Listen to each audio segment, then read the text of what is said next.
Cerita anime ini akan berfokus pada seorang pemuda miskin lemah peringkat E bernama Jinwoo. Ya, inilah orangnya. Jinwoo di sini sangat terkenal di kalangan rakyat kecil-kecilan, tapi terkenalnya itu bukan karena keren, bukan karena kuat, melainkan terkenal sebagai hunter paling lemah dan paling cupu, bahkan mendapatkan julukan sebagai senjata terlemah umat manusia. Dan saat ini Jinwoo diajak bergabung ke dalam rakyat kecil untuk menambang di dalam gate rendah, bukan karena diperlukan, tapi kayaknya mereka itu kasihan terhadap Jinwoo yang sedang butuh uang. Perlu kalian ketahui juga di sini Jinwoo memiliki seorang teman ciwi yang sangat peduli dan khawatir terhadap Jinwoo yang selalu terluka ketika menambang di dalam dungeon, bernama Juhe. Ya, Juhe di sini merupakan seorang healer yang sangat diperlukan dalam sebuah raid. Nah, raid kecil-kecilan ini dipimpin oleh seorang hunter bernama Song Chiul. Ketika semuanya sudah masuk ke dalam gate, sambil menunjukkan pisau murahnya yang ia beli dari warung Pak Asep, Jinwoo bergumam di dalam hati bahwa dirinya selalu berada di ambang kematian, bahkan pernah terperangkap di dalam labirin hampir mati kelaparan. Selama ini, Jinwoo selalu mengikuti raid yang memiliki perlengkapan mahal, sementara dirinya cuma pakai pisau murahan, pakai jaket yang dibeli di pasar malam, dan celana training biasa. Bahkan sepatu bolongnya pun tidak diganti karena nggak punya uang. Ya, selama di dalam dungeon, Jinwoo yang lemah hanya bisa berusaha tetap hidup dan mendapatkan batu sihir modal nyampah. Namun meski begitu, saat ini Jinwoo akan tetap berusaha dan akan terus melangkah meski itu burik. Karena sejatinya kita tidak boleh berhenti hanya karena keterbatasan, dan kita tidak perlu menunggu sempurna untuk memulai. Hai. Ya, singkat cerita, Jinwoo sudah mengalahkan satu goblin modal nyampah. Lalu tiba-tiba goblin lainnya datang menyerang. Dan karena pisaunya itu pisau murah, ya, untungnya di sini Jinwoo berhasil diselamatkan oleh hunter lainnya. Tapi kini Jinwoo mengalami luka yang parah. Sontaklah Juhe sebagai healer langsung mengobati Jinwoo. Sambil diobati, Jinwoo hanya bisa memandangi para hunter yang memiliki pedang yang bagus dan memiliki sihir yang kuat. Dan singkat cerita, para hunter berhasil mengalahkan bos dungeon. Sementara Juhe terus mengomeli Jinwoo untuk berhenti menjadi hunter. Karena jika diteruskan, mungkin Jinwoo akan mengalami musibah yang lebih parah lagi. Ya, perkataan Juhe tersebut bukan bermaksud untuk menghina, melainkan Juhe di sini sangat khawatir pada Jinwoo. Melihat para hunter membagi hasil barang buruan, Jinwoo bergumam di dalam hati bahwa dirinya hampir mati tapi hanya mendapatkan batu sihir yang harga murah. Lalu tak lama kemudian, mereka menemukan sebuah terowongan. Jelaslah semuanya terheran apakah terowongan itu adalah dungeon ganda, dan kenapa dungeon ini tidak ditutup padahal bos dungeonnya sudah mati. Sebagian orang ada yang senang, ada juga yang panik, dan untuk jaga-jaga, Pak Song merekomendasikan untuk melapor pada pihak asosiasi mengenai jalan terowongan ini. Tapi jika begitu, semua item yang berada di dalam terowongan akan menjadi milik pihak asosiasi. Alhasil, karena sebagian orang membutuhkan uang yang lebih, Pak Song membuat sebuah voting antara maju atau mundur. Namun hasilnya 6-6 alias seimbang, dan satu suara penentu berada di tangan Jinwoo. Ya, jelas di sini Jinwoo harus berpikir keras antara memilih bahaya atau kebutuhan. Jinwoo sadar bahwa dirinya memanglah lemah, tapi karena saat ini sang ayah menghilang entah kemana, dan Jinwoo harus menjadi tulang punggung keluarga yang harus membiayai biaya pengobatan sang ibu, bahkan harus membiayai sekolah sang adik, Jinwoo memilih untuk lanjut meski bahaya akan menghampirinya. Alhasil mereka pun mulai memasuki terowongan. Para hunter berkata bahwa saat ini mereka sudah berjalan sekitar 40 menit lamanya. Itu artinya sisa waktu mereka cuma 20 menit saja. Itu karena biasanya setelah mengalahkan bos dungeon ini akan ditutup setelah 1 jam. Sementara itu, Juhe terus mengomeli Jinwoo karena Jinwoo tidak berpikir. Padahal sebelumnya Juhe sudah memperingati bahwa Jinwoo akan mengalami musibah yang lebih parah dalam pertempuran. Lalu karena Jinwoo terlihat menyesalinya, Juhe jadi sedikit lega. Tapi sebagai gantinya Jinwoo harus mentraktir makan setelah keluar dari dungeon ini. Jelas kagetlah itu si Jinwoo. Tak lama mereka telah sampai di depan sebuah pintu yang sangat besar. Meski sangat berbahaya dan tidak mau pulang dengan tangan kosong, mereka setuju untuk masuk.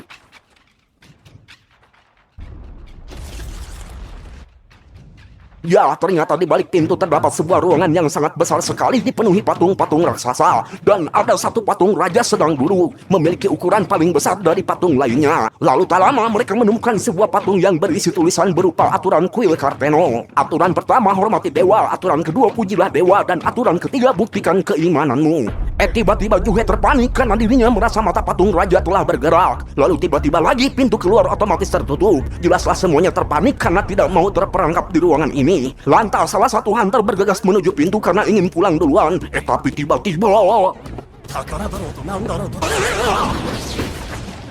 Ya, hanya dengan sekali hantaman langsung modar. Jelaslah semuanya terpanik, bahkan ada yang berteriak histeris. Sementara Jinwoo hanya bisa melotot dan bergumam bahwa hunter yang kuat pun cuma sekali gecrak. Lalu bagaimana dengan nasibnya sebagai orang yang paling lemah? Ya, ketika melirik ke belakang, mata patung raja beneran bergerak dan tiba-tiba...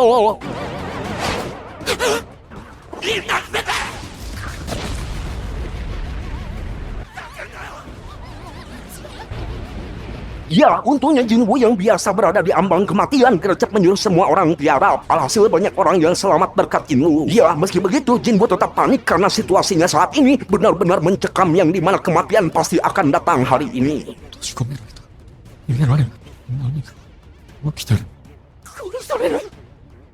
Ya, di sini Pak Song menyadari bahwa Jinwoo memiliki insting yang kuat karena berkat teriakan Jinwoo semuanya berhasil selamat. Namun sayang saat ini lengan Pak Song telah terkena serepet akibat serangan yang tadi. Dan saat ini Yue tidak bisa menyembuhkan karena mentalnya sudah terguncang. Alhasil luka Pak Song hanya dibalut dengan perban.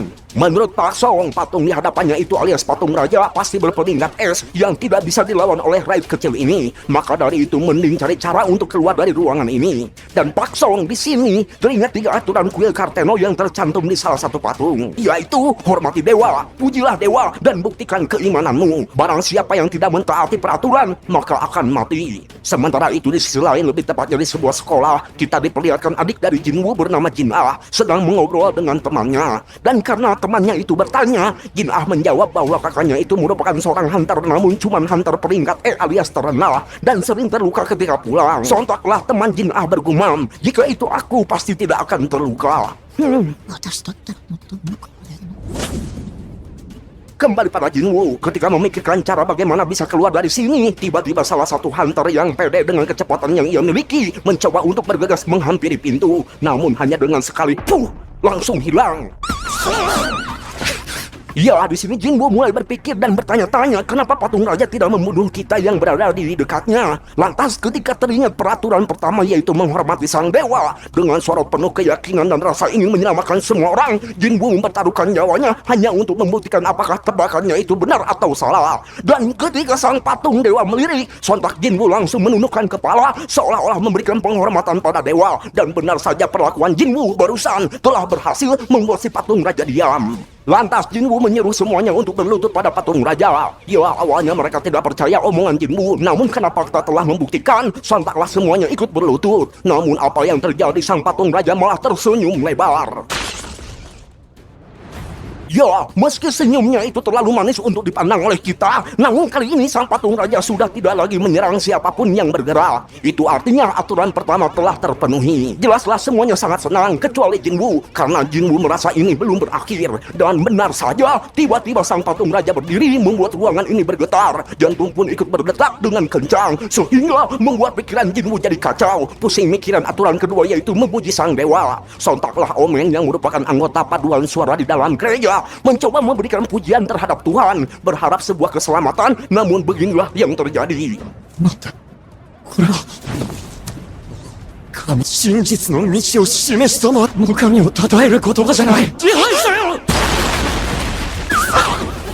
Ya, jelas hal tersebut membuat semuanya kocar-kacir, bahkan ada yang pasrah tidak sanggup untuk bergerak. Lantas ketika Tuan Park berlindung di hadapan patung bersenjata, langsung disebet. Sementara itu Jinwoo terus berlari menarik Yue sambil memikirkan apa yang bisa dipuji dari para patung yang sudah dianggap sebagai iblis. Lalu ketika melihat patung-patung bersenjata membantai orang-orang yang tersisa, Jinwoo melihat ada patung yang tidak bersenjata melainkan memegang sebuah alat musik. Sontaklah Jinwoo langsung menyeru semuanya untuk berlindung di hadapan patung alat musik. Dan benar saja, ketika berdiri di hadapan patung yang memegang alat musik telah selamat. Bahkan patung tersebut bergerak memainkan musik seolah-olah sebagai pujian pada sang dewa. Tapi patung tersebut tidak berlaku pada dua orang. Alhasil Jinwoo menyeru Yue untuk diam. Sementara Jinwoo kembali berlari menuju patung musik yang lain. Namun sayang, ketika dikejar, Jinwoo langsung terhempas hingga berada di hadapan patung perisai. Lalu tiba-tiba... Ya, untungnya di sini Jinwoo masih selamat, terus berusaha bergerak menuju patung musik dengan cara mengesot hingga akhirnya...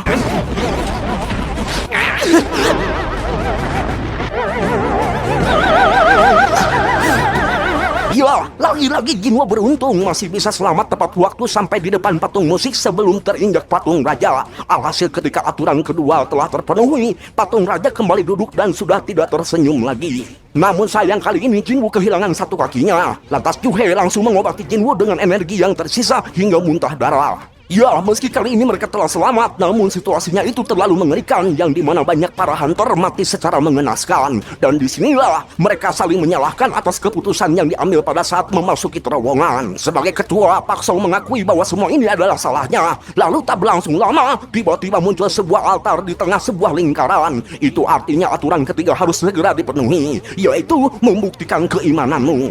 Dengan penuh rasa frustasi, Jinwo berkata bahwa kali ini sang dewa menginginkan sebuah tumbal untuk menyembah sang dewa sebagai bukti keimanan. Sontaklah Kim yang merasa kecewa langsung menghunuskan pedangnya terhadap Pak Song, karena menurutnya semua ini terjadi akibat keputusan Pak Song sebagai ketua. Ya, intinya di sini Kim ingin Pak Song berkorban demi orang-orang yang tersisa ini. Alhasil Pak Song bergegas menuju altar. Menurut Jinwo, semua ini bukanlah kesalahan Pak Song karena keputusannya itu sesuai dengan voting alias keinginan mereka sendiri. Lalu ketika Pak Song memasuki altar, tiba-tiba muncul api. Ya, di sini Jinwo mulai kebingungan apa maksud dari api tersebut. Lantas Jinwo meminta seseorang untuk membantunya berjalan menuju altar. Dan ketika masuk ke dalam altar, muncullah api sesuai jumlah orang yang berada di dalam lingkaran. Jinwo pun langsung teringat bahwa jika dungeon ini tidak terselesaikan dalam waktu 7 hari, pastinya akan menjadi dungeon break, yang artinya para monster akan bebas masuk keluar dunia. Dan jika itu terjadi, pastinya akan datang pertolongan dari raid terbesar. Lebih tepatnya, saat ini Jinwo lebih memilih untuk bertahan hingga hari itu tiba.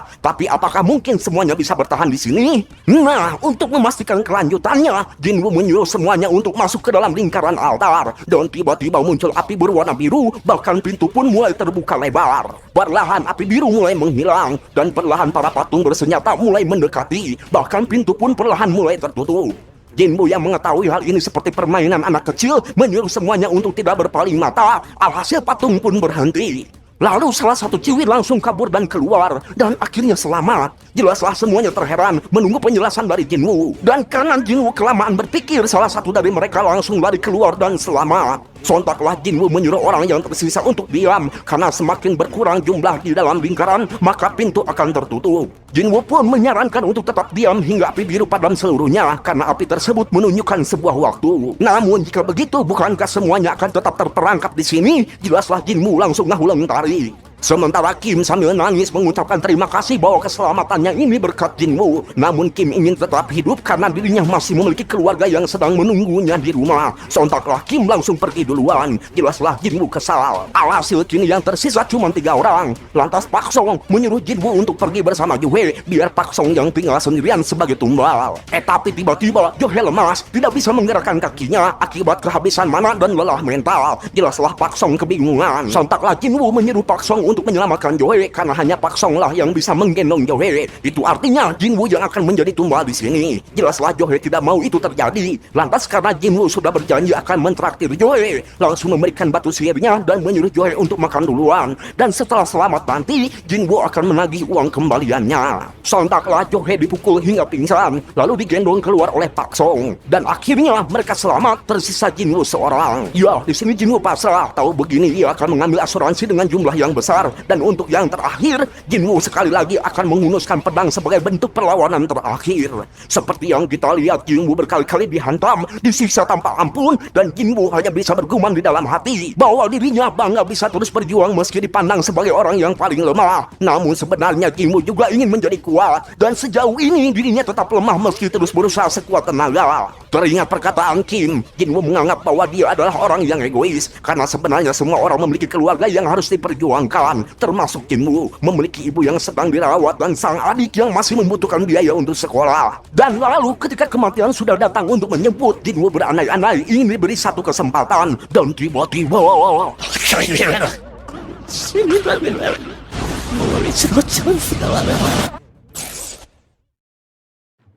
singkat cerita, Jinwo kembali terbangun di sebuah rumah sakit. Jelas di sini Jinwo terkejut itu karena tangan dan kakinya kembali utuh. Apakah semua yang telah terjadi hanyalah mimpi? Tak lama pihak dari asosiasi Hunter datang menjenguk bernama Wu Jinchul dan Taisi. Jincho di sini mengabarkan bahwa orang yang selamat dari insiden Dungeon Ganda berjumlah 6 orang termasuk Jinwoo. Itu artinya yang telah terjadi sebelumnya bukanlah mimpi melainkan sebuah kenyataan. Dan Jinwoo di sini telah tertidur tidak sadarkan diri selama 3 hari. Lantas karena Jinwoo bertanya, Jincho menjelaskan bahwa Song telah pensiun karena dirinya sudah kehilangan satu tangan. Sedangkan Johe mengalami shock berat dan kini sedang menjalani perawatan mental. Menurut Jincho, Johe sepertinya tidak akan lagi bekerja sebagai hunter. Lalu sisanya kita tidak diberitahu. Jincho pun menjelaskan bahwa pihak dari Good White Tiger yang menerima laporan dari orang-orang yang selamat langsung bergegas menuju TKP. Namun yang mereka temukan hanyalah Jinwoo yang terkapar. Dan anehnya tidak ada tanda-tanda sebuah kuil ataupun para mayat yang dilaporkan. Jelaslah di sini Jinwoo terheran. Lantas Jincho menegaskan bahwa pihak asosiasi bisa saja mencurigai orang-orang yang selamat termasuk Jinwoo. Dan untuk memastikan sesuatu, Jincho bertanya apakah Jinwoo mengalami kebangkitan yang kedua. Nah, disinilah kita dijelaskan bahwa setiap manusia tertentu akan mengalami kebangkitan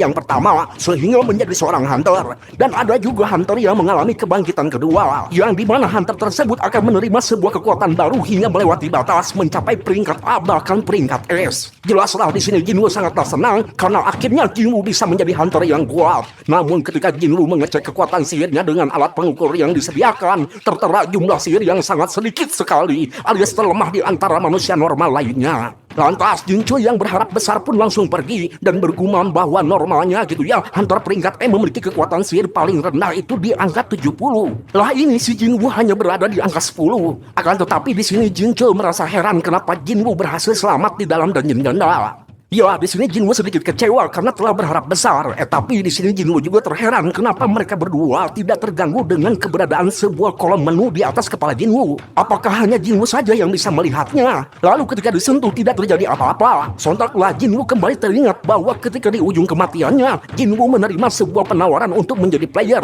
lewat kolom menu tersebut. Tak lama kemudian Jin-Ah datang menjenguk lalu memarahi Jinwoo yang selalu pulang dalam keadaan terluka. Jin-Ah menegaskan jika sang kakak begitu terus, maka Jin-Ah akan berhenti sekolah dan akan mencari pekerjaan. Lantas Jinwoo bertanya apakah Jin-Ah bisa melihat kolom menu yang ada di hadapannya. Jelaslah Jin-Ah terheran, yang artinya Jin-Ah tidak bisa melihat kolom tersebut. Dan ketika Jinwoo bertanya soal game, Jin-Ah makin terheran dan menganggap bahwa Jinwoo sepertinya kepalanya sudah terjeduk gitu. Tapi di sini Jin-Ah sangat senang karena sang kakak masih selamat dan terlihat sehat. Nah, ketika Jin-Ah sudah pergi, Jinwoo mulai membuka notif di dalam kolom menu dengan pikirannya. Kolom tersebut menyebutkan sebuah sistem pengembangan diri dan jika player tidak mengikuti arahan sistem ini, maka akan mendapatkan sebuah hukuman. Jinwoo juga menemukan sebuah notif berupa quest yang harus dikerjakan, yaitu push up, sit up, squat, dan lari dalam waktu yang ditentukan. Jikalau waktu telah habis dan Jinwoo tidak melakukan tugasnya, maka akan dikenai sebuah hukuman. Tapi menurut Jinwoo, itu hanyalah lelucon.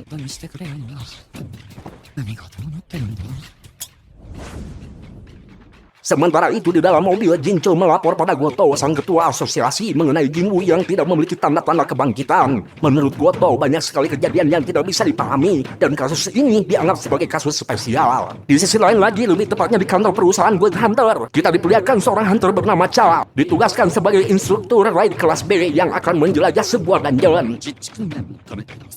いつも通り戦っていれば大丈夫です。実力があります。個人のランクを上げることは来るべき。その時のために。Lalu pada malam harinya kita diperlihatkan kemunculan gate di tengah jalan membuat situasi jadi macet. Kembali pada Jinwoo, ketika sedang tertidur tiba-tiba muncul notif menandakan waktu telah habis dan Jinwoo akan dikenai sebuah hukuman. Ya, sungguh tidak disangka Jinwoo tiba-tiba dipindahkan ke dunia lain dan langsung disambut oleh sosok monster kelabang raksasa dan Jinwoo diberikan waktu selama 4 jam untuk menyelamatkan diri. Sementara itu di rumah sakit, para perawat mulai riweuh mencari pasien bernama Jinwoo yang tiba-tiba menghilang dari kamarnya. Kembali pada Jinwoo yang sudah tidak kuat menahan rasa lelahnya hingga waktu tersisa 10 detik. Ya, untungnya Jinwoo berhasil selamat dan kembali ke dunia nyata.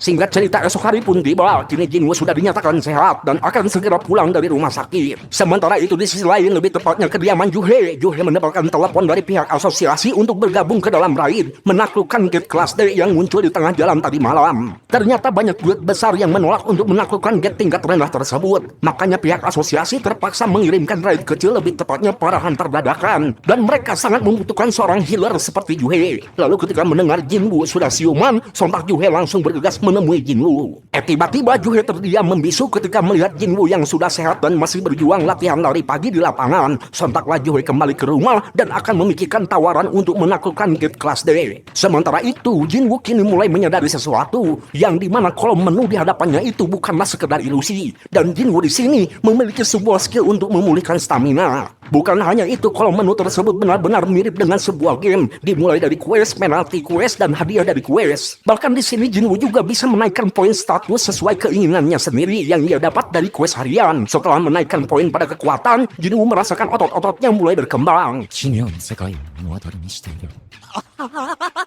Nah, ketika kembali ke kamar, Jinwoo mulai membuka hadiah dari quest yang ternyata berupa kunci yang berfungsi sebagai pembuka pintu instan dungeon. Sementara itu, hingga hari ini gate kelas D ini belum juga diatasi oleh para hunter. Ternyata gate telah muncul di mana-mana dan pihak asosiasi telah kekurangan anggota hunter dan mereka lebih memprioritaskan gate kelas menengah ke atas.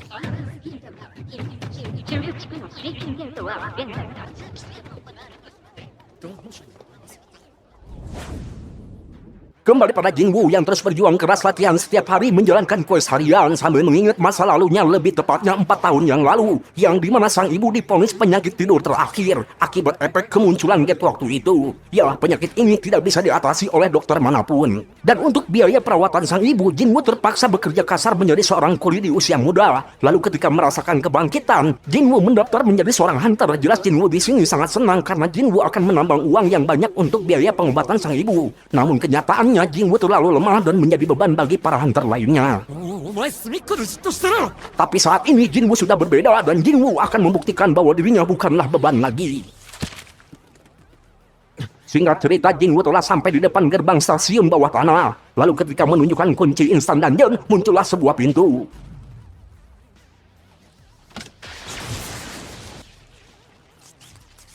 Tiba-tiba ketika sudah masuk, pintunya mulai tertutup. Itu artinya tidak ada jalan untuk kembali. Dan ruangan dungeon ini berada di dimensi lain yang dimana hanya Jinwoo yang bisa melihat ruang dungeon ini. Tak lama muncullah sebuah notif yang dimana jika Jinwoo berhasil menyelesaikan dungeon ini, maka Jinwoo akan mendapatkan batu teleportasi. Jelaslah Jinwoo ragu karena dirinya hanyalah seorang diri. Apakah mungkin dirinya bisa menyelesaikan dungeon ini? Melawan monster kelas E saja udah kewalahan gitu, apalagi menyelesaikan dungeon ini sendirian. Namun, karena nggak ada pilihan lain, Jinwoo terpaksa harus maju. Lalu tak lama kemudian muncullah 3 goblin menghadang. Ya, berbeda dengan yang dulu, kini Jinwoo mengimbangi kecepatan bahkan bisa menangkis beberapa serangan dari 3 goblin. Bukan hanya itu, dulu dirinya selalu modal nyampah, tapi kali ini Jinwoo melakukan solo kill membunuh semua goblin.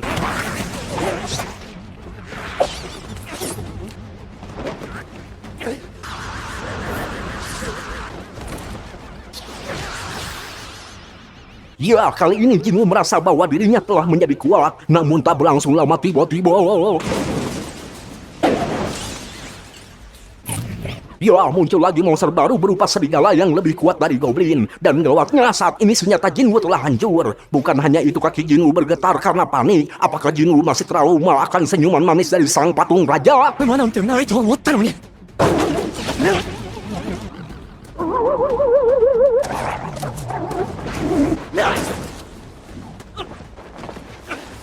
Ya, sungguh tidak disangka Jinwoo kali ini merasakan tubuhnya menjadi ringan melakukan gerakan yang di luar nurul baginya. Di saat itulah Jinwoo mulai kembali mengumpulkan tekadnya bahwa dirinya tidak mau mati yang kedua kalinya. Dan sungguh tidak disangka, hanya dengan satu pukulan si monster serigala langsung tumbang. Namun sayangnya ia masih hidup. Jelaslah Jinwoo kebingungan harus ngapain itu karena serangannya itu tidak bisa membunuh si monster serigala. Teringat sebuah inventory, sontak Jinwoo langsung mencoba mengambil sebuah senjata yang disediakan.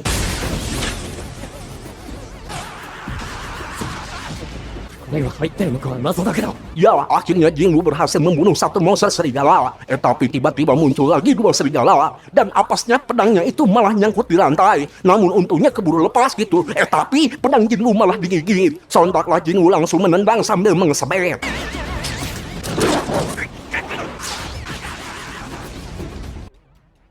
Ya, di sini Jinwoo mulai menyadari jika dibandingkan dengan para patung di dalam kuil, monster serigala hanyalah ecek-ecek. Langsung kaburlah itu si serigala.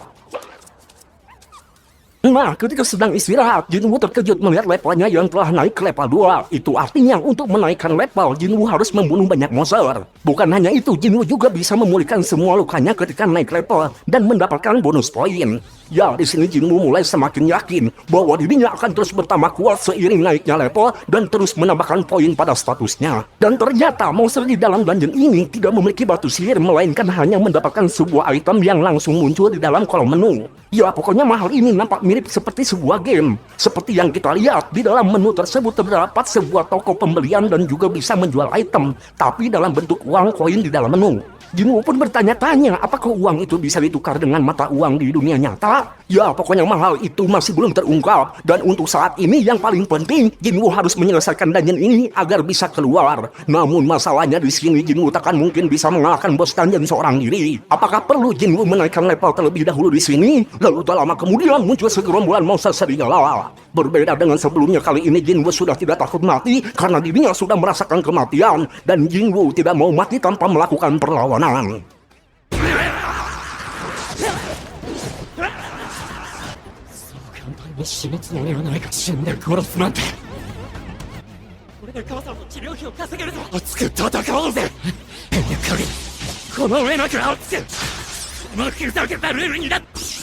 Alhasil kini Jinwoo memiliki gelar sebagai pembunuh serigala. Namun saat ini pedang yang ia pakai mulai mengalami kerusakan karena sudah terlalu sering digunakan.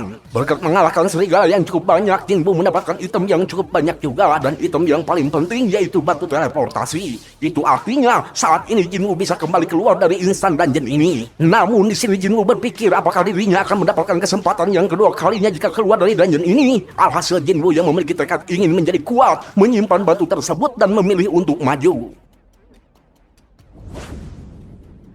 Di sisi lain kita diperlihatkan Gate di tengah jalan mulai bereaksi dan sepertinya akan terjadi dungeon break. Dan benar saja, Juhei yang sedang berjalan-jalan cari angin mendapatkan telepon dari pihak asosiasi bahwa Gate di tengah jalan itu sudah terjadi dungeon break. Alhasil karena mereka kekurangan healer dan teringat tekad Jinwoo yang masih berjuang keras, Juhei menerima tawaran tersebut untuk membantu raid dadakan. Kembali pada Jinwoo yang terus tanpa henti membantai para monster dengan mudah. Di sini Jinwoo mulai menyadari sesuatu yang dimana nama monster mulai berubah warna, seperti halnya kelabang raksasa namanya berwarna merah yang artinya lebih kuat dari Jinwoo. Sementara serigala berwarna oranye yang artinya setara, dan monster yang namanya berwarna putih menandakan lebih lemah dari Jinwoo. Lalu saat ini monster serigala berubah menjadi putih, itu artinya Jinwoo sudah semakin kuat. Setelah berjalan cukup jauh, Jinwoo merasakan hawa yang sangat kuat di bawah sana. Namun itu tidak membuatnya gentar karena kali ini Jinwoo sudah mencapai level 15. Meski pedangnya sudah tidak akan bertahan lama, Jinwoo tetap lanjut berjalan ke bawah meski kematian akan segera menyambut.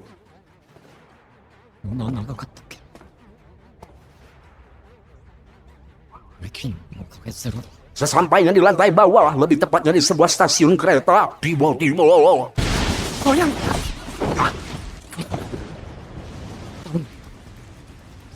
ya, muncullah bos dungeon berupa ular Orochimaru berwarna biru. Meski sangat teramat seram, namun untungnya namanya itu berwarna oranye yang menandakan setara dengan Jinwoo. Namun jika dilihat dari sisinya, Jinwoo merasa bahwa dirinya takkan mungkin bisa menembus dengan tangan kosong karena saat ini pedangnya telah patah. Tapi emang boleh mundur setelah maju sejauh ini? Tentu tidaklah, bro. Jinwoo terus maju menggunakan senjata apa adanya dan tetap melakukan perlawanan meski terdesak.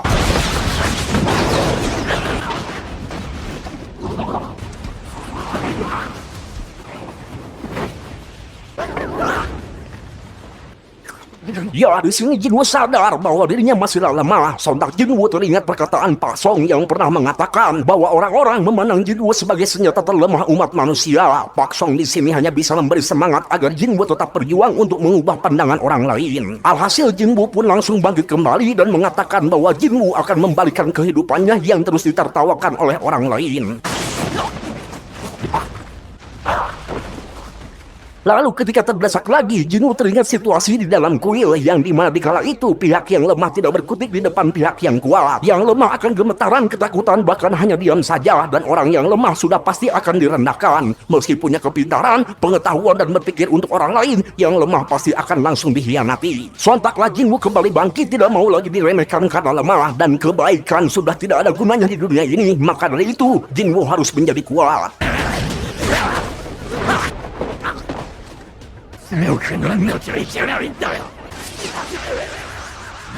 여기に比べたら実戦に来たら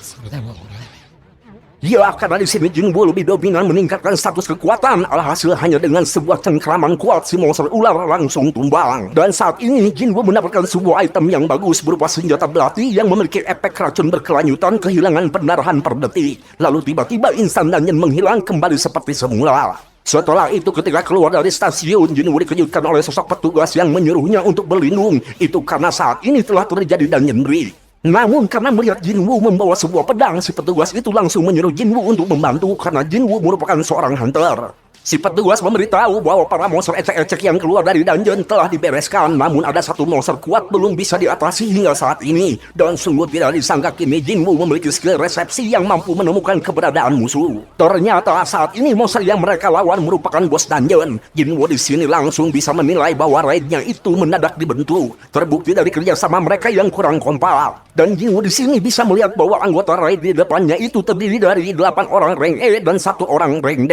Gawatnya, rank D tersebut hanyalah seorang tanker, alias raid ini terlalu memaksa tanpa memiliki DPS yang mumpuni. Tapi ada juga rank B, namun hanyalah seorang healer yang ternyata Juhe. Akan tetapi Juhe di sini masih trauma sehingga tidak bisa melakukan kemampuannya secara maksimal.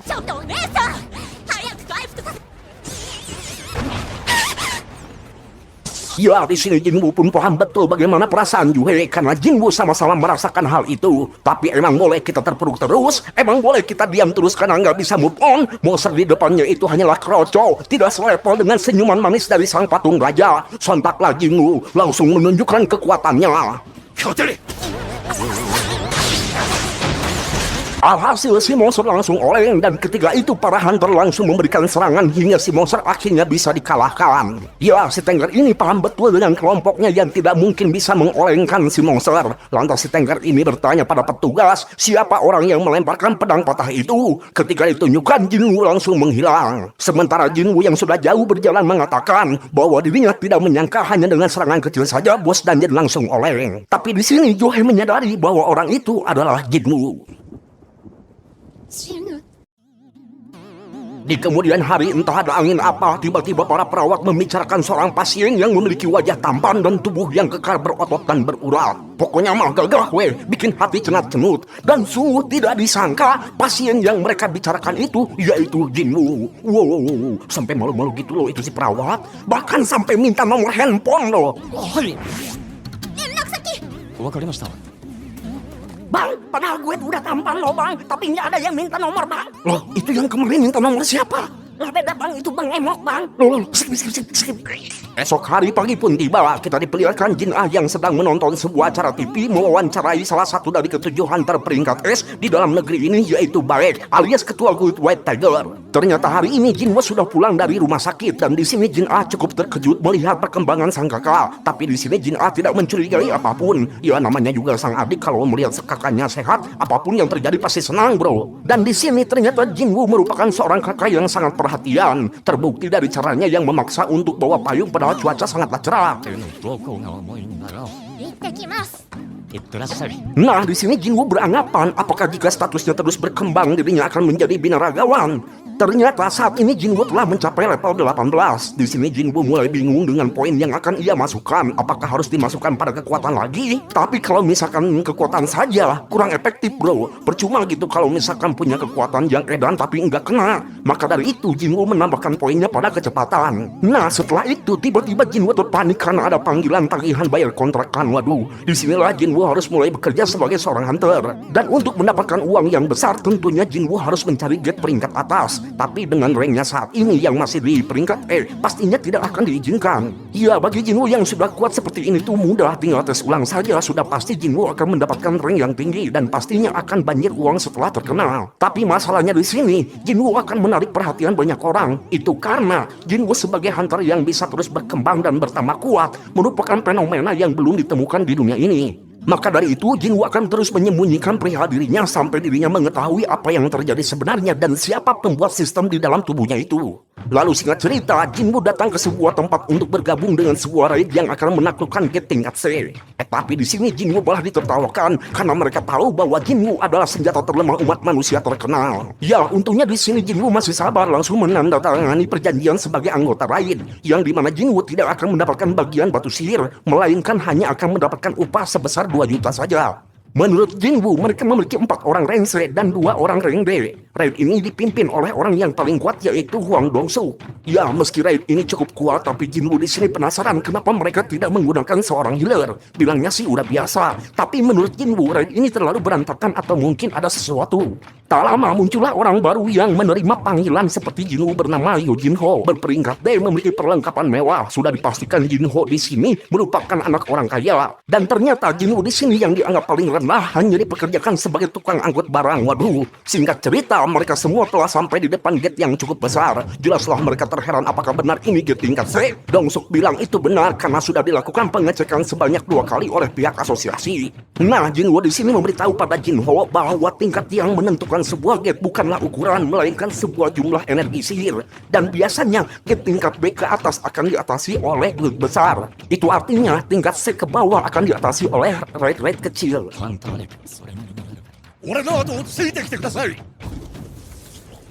Nah, setelah masuk ke dalam gate, Jinwoo merasa terowongan ini nampak seperti terowongan waktu itu. Lebih tepatnya gelap gulita tanpa ada batu cahaya sebagai penerangan di sini. 洞窟系ダンジョンでよく見られる Lalu setelah berjalan cukup jauh, mereka menemukan jalan yang banyak sekali. Sontaklah Jinwoo mulai fokus dan tidak merasakan apapun. Itu artinya para monster sedang bersembunyi. Jinwoo pun mulai berpikir kembali tempat gelap tanpa cahaya terowongan yang banyak. Itu artinya monster di sini berupa monster serangga. Lantas mereka semua langsung siaga karena monster serangga biasanya akan menyerang secara bergerombol. Sontaklah Jinwoo berteriak bahwa monster serangga akan datang dari atas. あんなやべって人が上だ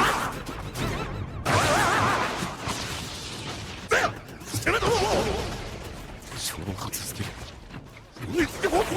お返し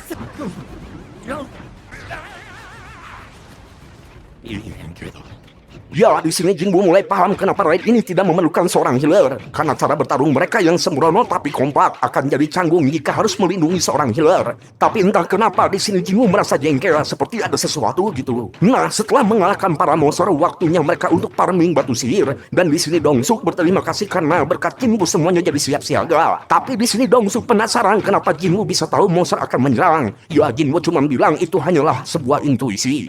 Tiba-tiba mereka terheran kenapa para serangga ini terluka kena gigitan sebelum diserang. Itu artinya ada pemangsa yang lebih kuat dari monster-monster ini. Sontaklah Dong-suk menunjukkan wajah yang licik seperti sedang merencanakan sesuatu. Sementara itu Jinwoo yang tahu bahwa perlengkapan Jin-ho adalah barang yang mahal hanya bisa berkata hati-hati pada Jin-ho sambil melirik ke arah Dong-suk. Sementara itu di sisi lain kita diperlihatkan kantor perusahaan Great White Tiger yang sedang pada latihan. Tapi latihan yang paling edan yaitu latihan sang ketua Great berperingkat S bernama Kang Bae. イレドナスタイルトレーニング Kembali pada Jinwoo yang terus menelusuri dungeon bersama Dong-suk. Jin-ho bertanya apakah tidak apa-apa. Jinwoo terus bawa barang di sepanjang perjalanan ini. Jinwoo bilang tidak apa-apa karena ini bagus, dapat uang tanpa perlu bertarung. Ya, menurut Jinwoo, penawaran pekerjaan ini terlalu bagus. Dan saking bagusnya, Jinwoo malah semakin curiga terhadap raid ini. 数合わせに必要何かが引っかかる Nah, singkat cerita, tibalah mereka di lorong tempat tinggal bos dungeon. Dilihat dari jaring-jaring yang ada, tempat ini pasti dihuni monster laba-laba. Tapi ketika masuk ke dalam, ruangannya itu malah dipenuhi kristal mana yang banyak sekali. Yang sudah pasti, semua itu akan membuat raid ini jadi kaya raya. Lantas Jinho yang paham soal hukum menunjukkan kertas kontrak miliknya dan Jinwoo berkata pada Dong-suk bahwa di dalam perjanjian raid ini tidak akan membagi hasil batu sihir. Itu artinya kristal mana ini akan dibagi untuk Jinho dan Jinwoo. Ya, di sini Dong-suk paham soal itu dan ia akan membaginya dengan rata. Tapi setelah mengalahkan bos dungeon yang sedang tertidur. Nah, masalahnya di sini jika mengalahkan bos dungeon maka dungeon ini akan auto tertutup. Itu artinya kita harus menambang kristal mana sebelum membunuh bos dungeon. Tiba-tiba Dong-suk memarahi bawahannya karena telah meninggalkan peralatan menambang di dalam mobil. Dong-suk akan mengambil peralatan, sementara Jinwoo dan Jinho disuruh untuk berjaga di sini. Bilangnya masih aman karena bos dungeon masih tertidur. Dan di sini Jinwoo hanya terdiam mengikuti alur yang akan mereka lakukan. Dan benar saja, ketika keluar dari ruangan ini, mereka langsung menutup jalan keluar. ボスの部屋が入り口 Jinwoo di sini sudah mengira hal ini akan terjadi karena dulu Pak Song pernah mengatakan bahwa kecelakaan dan tindak kriminal di dalam dungeon tidak akan terungkap ke publik. Yang artinya ada sebagian hunter yang sengaja ingin meraup keuntungan dengan cara apapun termasuk tindak kriminal. Seperti halnya saat ini mereka berkhianat hanya untuk menguasai tambang kristal mana dengan cara memanfaatkan orang yang lemah untuk memancing monster seumpama cicak yang meninggalkan ekornya. Jelaslah di sini Jinho kecewa dengan raid ini. Seandainya Jinho tidak mengungkit soal kontrak, mungkin ini takkan terjadi. Tapi menurut Jinwoo, mereka memang merencanakan ini sejak awal dan mungkin jika Jinwoo tidak waspada sedari tadi, mereka akan membunuh Jinho di saat lengah. Dan lalu ketika bos dungeon terbangun, Jinho langsung rariweh menyuruh Jinwoo untuk berlindung. Waduh, serius bro? Ya, menurut Jinwoo antara rank D melawan bos dungeon rank C bagaikan langit dan bumi. Tapi apakah emang harus berpikiran seperti itu? Tidaklah bro. Jika dibandingkan dengan patung raja di dalam kuil, monster tersebut hanyalah ecek-ecek. Sontaklah Jinwoo mulai maju sambil menunjukkan senjata barunya dan berkata bahwa dirinya lah yang akan mengalahkan bos dungeon. ジンホ動かない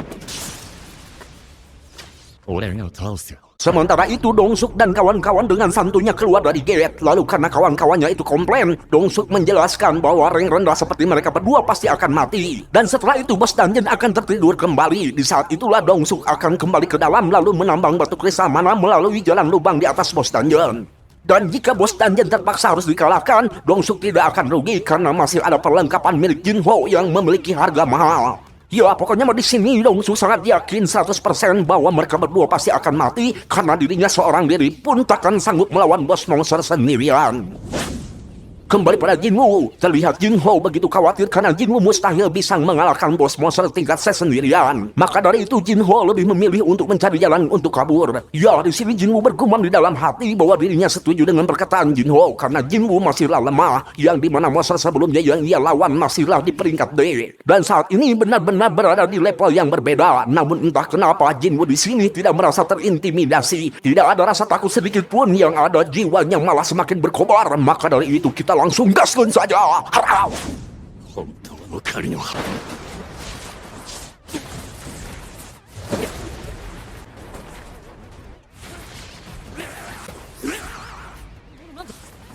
Ya, di sini Jinho dibuat terkejut setelah melihat gerakan Jinwoo yang tidak sama sekali mencerminkan seorang hunter peringkat E. Apakah Jinwoo seorang pendaftar palsu? Sepengetahuannya pendaftar palsu merupakan psikopat yang memiliki hobi untuk membantai. 異常者が多い不正登録者とよ Sementara itu, Jinwoo mulai rasakan staminanya perlahan berkurang. Akan gawat jika staminanya habis, maka pergerakan Jinwoo akan semakin melambat. Maka dari itu, Jinwoo harus mengambil satu langkah mencari titik lemah dan bertaruh pada pasif belati yang dipegangnya itu. Sontaklah Jinwoo menggunakan skill barunya, yaitu penambah kecepatan hingga 30%.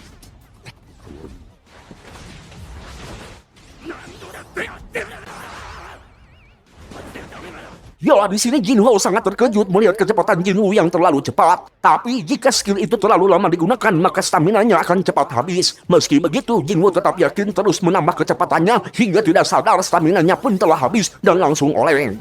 もっと早くどうするつもりな Lalu ketika akan dihantam, sontak Jinwoo menggunakan item recovery, kembali bergerak dengan cepat dan langsung membunuh si monster laba-laba.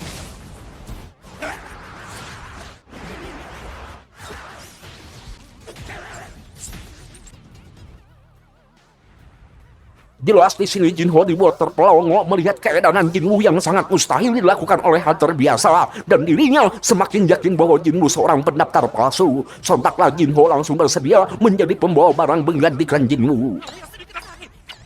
兄貴って Tak lama Dongsuk dan kawan-kawannya datang kembali lewat lubang yang ada di atas sana. Sementara itu di sisi lain kita diperlihatkan latihan antara sang ketua asosiasi melawan Jinchul. Sungguh luar biasa, ternyata Goto di sini bukanlah orang biasa. Goto berkata bahwa kita perlu berlatih secara fisik dan juga mental agar tidak terlalu bergantung pada kekuatan hunter. Karena ketika di dalam dungeon, seseorang akan berbuat dosa. Kembali pada Jinwoo, saat ini dengan santunya Dongsuk menghampiri Jinwoo dan menganggap bahwa bos monster di sini terlalu lemah. Bahkan mereka menganggap bahwa bos monster itu dikalahkan oleh Jinho yang berperingkat D, alias tidak mungkin ditaklukkan oleh Jinwoo yang hanya berperingkat E. Lantas Dongsuk memberikan penawaran pada Jinho, jika ingin kembali selamat dan mendapatkan bagian dari dungeon ini, Jinho harus membunuh anggota yang tidak berguna, yaitu Jinwoo. Jelaslah di sini Jinho terpanik, bukan takut pada Dongsuk, melainkan takut berhadapan dengan Jinwoo. Lantas Dongsuk kembali mendesak, jika Jinho tidak mau menuruti perintahnya, maka Dongsuk akan membunuh mereka berdua. Dikira akan menuruti Dongsuk, ternyata Jinho malah akan melindungi Jinwoo. Sungguh keputusan yang tepat. Sontaklah Dongsuk mulai maju dan memerintah anak buahnya untuk membunuh orang yang lemah terlebih dahulu, yaitu Jinwoo. Lalu tiba-tiba muncul sebuah notif quest dadakan berupa harus membunuh 6 orang di hadapannya itu. Jelaslah di sini Jinwoo panik karena selama ini dirinya belum pernah membunuh manusia. Sontaklah Jinwoo langsung dihantam dengan sihir. Jelas di sini Jinho terkejut karena mereka begitu tega tanpa ragu menyerang sesama manusia. Sementara Jinho bergumam di dalam hati bahwa dirinya telah lupa dengan dunia ini. Dunia yang menjunjung tinggi kekuatan, dunia yang dipenuhi kekerasan, penipuan, dan pengkhianatan. Jinho sadar dirinya pun pernah lupa, termakan kesombongan, lengah hingga terjebak dalam ilusi. Dan saat ini Jinho terpaksa oleh sebuah sistem yang dimana Jinho harus menjadi player kill. Apakah ini kebetulan ataukah demi suatu kebaikan? Sambil bangkit kembali, Jinho mulai menyadari suatu hal bahwa dirinya sudah menjadi kuat dalam artian sistem dan dirinya saling memanfaatkan. Sambil berjalan, Jinwoo berkata bahwa dirinya telah lupa dengan dunia ini yang dimana orang lemah akan selalu direnggut. Sontak Jinwoo bertanya, apakah kalian siap menjadi mangsa yang diburu oleh yang kuat? Lah ini mereka malah santuy-santuy saja, nggak ada yang perlu ditakutkan karena Jinwoo hanyalah peringkat E, bahkan memiliki julukan sebagai senjata umat manusia. Lalu tiba-tiba, ya, hanya dalam sekejap satu orang telah mati. Jelas di sini Dongsuk terheran sejak kapan Jinwoo memegang senjata. Sementara Jinwoo bergumam di dalam hati bahwa sistem telah memaksanya untuk membunuh. Tapi jika tidak begitu, pastinya Jinwoo yang akan terbunuh. Intinya bukan sistem yang memaksanya, tapi memang dunia inilah yang telah memaksanya untuk melakukan hal kejam. Dan jika memang yang kuat akan bertahan, maka dari itu Jinwoo tidak akan ragu lagi.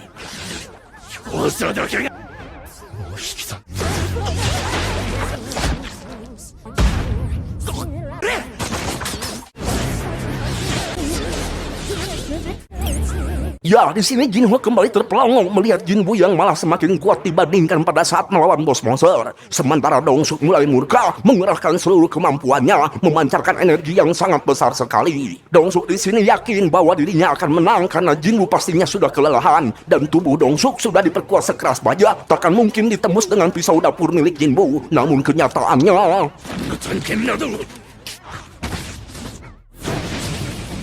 ya, seperti yang kita ketahui, Jinwoo yang dominan di poin kekuatan langsung mencengkram Dongsuk dengan satu tangan hingga tiblasak. Dongsuk yang sudah sadar bahwa Jinwoo sangatlah kuat meminta pengampunan dan berjanji akan memberikan sejumlah uang bahkan semua harta yang dimilikinya. Tapi Jinwoo hanya berkata, orang yang mencoba membunuhnya sebanyak 3 kali kini mereka meminta pengampunan. Lalu ketika Dongsuk baca terpela ruguh, langsung disebet.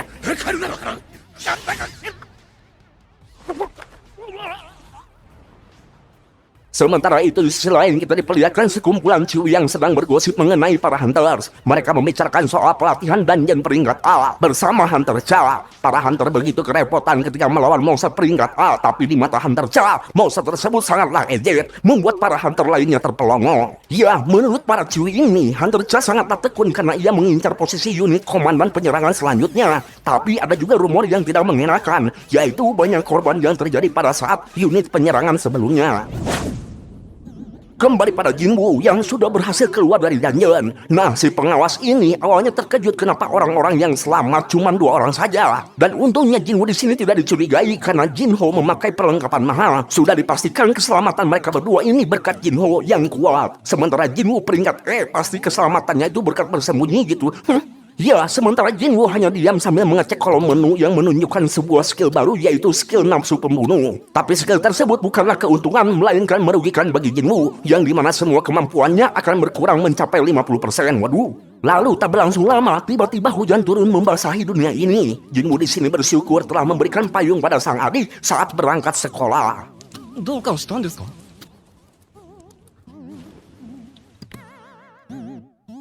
Jelas gitu dulu bro ceritanya. Gimana seru nggak ceritanya? Jelas seru lah. Ini anime merupakan anime yang paling gue tunggu bro. Gue tuh paling suka kalau animenya itu bercerita zero to hero. Awalnya lemah terus jadi kuat. Ya meski di sini si Jinwoo itu hoki, tapi tetap saja prosesnya itu nggak gampang bro. Dan anime ini jadi mengingatkan perkataan dari IQ7 dulu bro. Dia tuh dulu selalu mengatakan jangan pernah menunggu sempurna untuk memulai. Mulailah dari sekarang meski itu buruk. Kata-kata itu nggak pernah gue lupain pada saat awal-awal gue bikin channel hingga sekarang bro. Nah, gue sangat suka dengan karakter Jinwoo. Dia tuh rela berjuang demi keluarga, menggunakan peralatan apa adanya menjadi seorang hunter. Emang sih seharusnya kalau punya duit beli peralatan yang bagus gitu. Tapi bagi dia yang tidak punya duit, dia tidak berhenti melangkah hanya karena alasan keterbatasan. Tapi tetap saja sih ujung-ujungnya dia hoki dapat kekuatan dari sistem. Apakah begitu? Gue rasa hal tersebut mencoba mengajarkan kita untuk memulai dari sekarang, jangan berhenti karena keterbatasan. Dan kita harus siap menyambut sebuah takdir, karena takdir tidak datang dengan sendirinya. Sekian dan terima kasih telah menonton. Sayonara, goodbye. Ingat jangan lupa bahagia. Udah bang. Malu sama tetangga bang. Kok jadi kebalik?